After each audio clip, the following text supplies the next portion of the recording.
साथियों, नमो बुद्धाय, जय भीम, सत श्री अकाल, अस्सलाम वालेकुम। मेरा नाम सतीश है और आज फिर आप सभी के बीच में उपस्थित हुआ।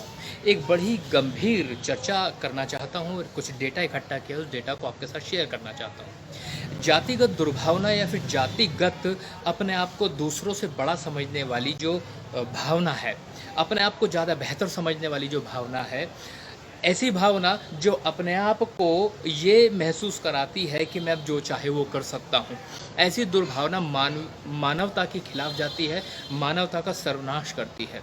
यही एक भावना जो सो कॉल्ड अपर कास्ट लोग, सो कॉल्ड सवर्ण लोग जो अपने आप को बेहतर समझते हैं, अपने आप को ज़्यादा ऊंची जाति का समझते हैं, वहाँ मैंने एक डेटा इकट्ठा किया तो मैंने पाया कि सबसे ज़्यादा बलात्कारी अगर कहीं है तो वो सवर्णों में ही है। मैं यहाँ एक शब्द कहना चाहूँगा, एक बात कहना चाहूँगा जो बड़ी गंभीर है।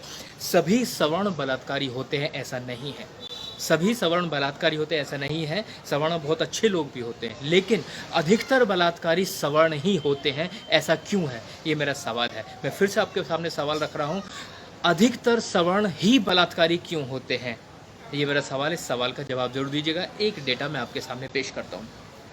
पूरे देश में एक बहुत बड़ा केस फेमस हुआ था, निर्भया रेप का।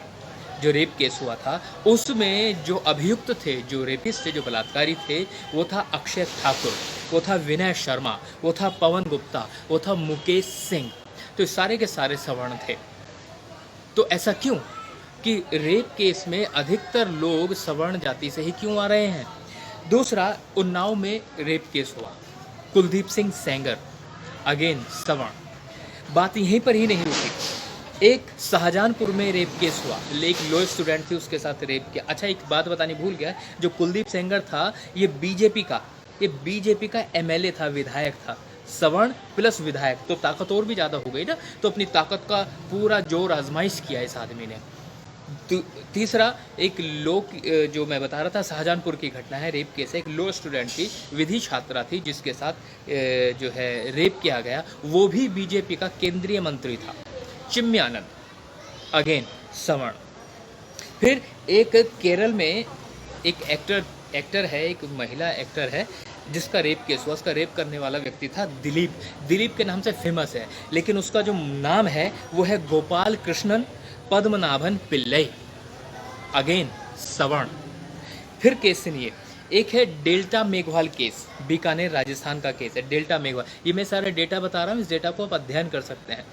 डेल्टा मेघवाल रेप केस हुआ था, बीकानेर राजस्थान का है। इसमें क्या था, प्रियंका शुक्ला नाम की बंदी ने उस डेल्टा मेघवाल को बुलवाया था और विजेंद्र सिंह सवर्ण ठाकुर, उसने उसके साथ रेप किया, बलात्कार किया, अगेन सवर्ण।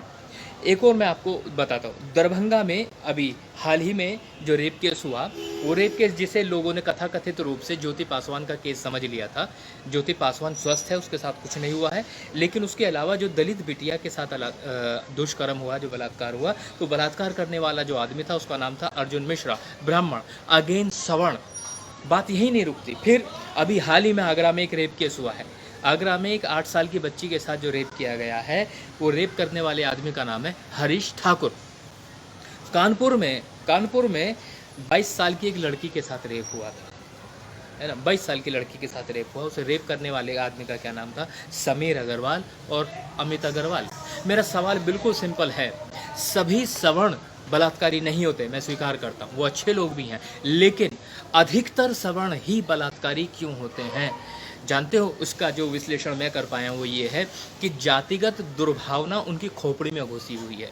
वो ये सोचते हैं कि क्योंकि मैंने फला जाति में जन्म ले लिया है तो मैं ज़्यादा ज़्यादा ओहदेदार हूँ, मेरे पास ज़्यादा रसूख है, मेरा जो है रुतबा ज़्यादा बड़ा है। अपने आप को ज़्यादा बेहतर समझने की भूल वो लोग कर बैठते हैं और जो चाहे वो करना चाहते हैं। जैसा कि इतिहास गवाह है इस बात का कि इन लोगों ने जो चाहे वो किया तो है, वो इनके खून में अभी भी शामिल है, अभी भी इनके खून में शामिल है। मैं कहता हूँ भारत में लोकतंत्र आ गया है, गणतंत्र आ गया है।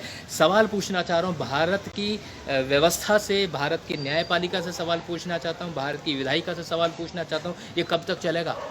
कब तक चलेगा कि हमारी बहन बेटियों के साथ अत्याचार इसी तरह से होता रहेगा? ये दुष्कर्म कब तक चलेगा? अब ये दुष्कर्म रुक जाना चाहिए, नहीं तो याद इतिहास गवाह है इस बात का, जब जब अति हुई है तो लोग सड़कों पर आए हैं, और जिस समय हम सड़कों पर आएंगे तो 2 अप्रैल को भूलना मत, 2 अप्रैल दोबारा फिर भी कभी भी हो सकता है। मैं चेतावनी दे रहा हूँ उन बलात्कारियों को, कथाकथित बलात्कारी को, जो मुख्य रूप से सवर्ण समाज से आते हैं, वो अपनी इन हरकतों को करना बंद करें, अन्यथा हमें सड़कों पे आने से कोई नहीं रोकेगा। इन्हीं शब्दों के साथ मैं सतीश आप सभी से विदा लेता हूँ। फिर किसी मुद्दे के साथ आपके बीच में उपस्थित रहूँगा। तब तक के लिए जय भीम, नमो बुद्धाय। अगर आप चाहते हैं गरीब हर वंचित इंसान की आवाज आप तक पहुंचे तो हमारे चैनल को सब्सक्राइब करें और बेल आइकन का बटन दबाना ना भूलें। देखते रहिए बहुजन न्यूज।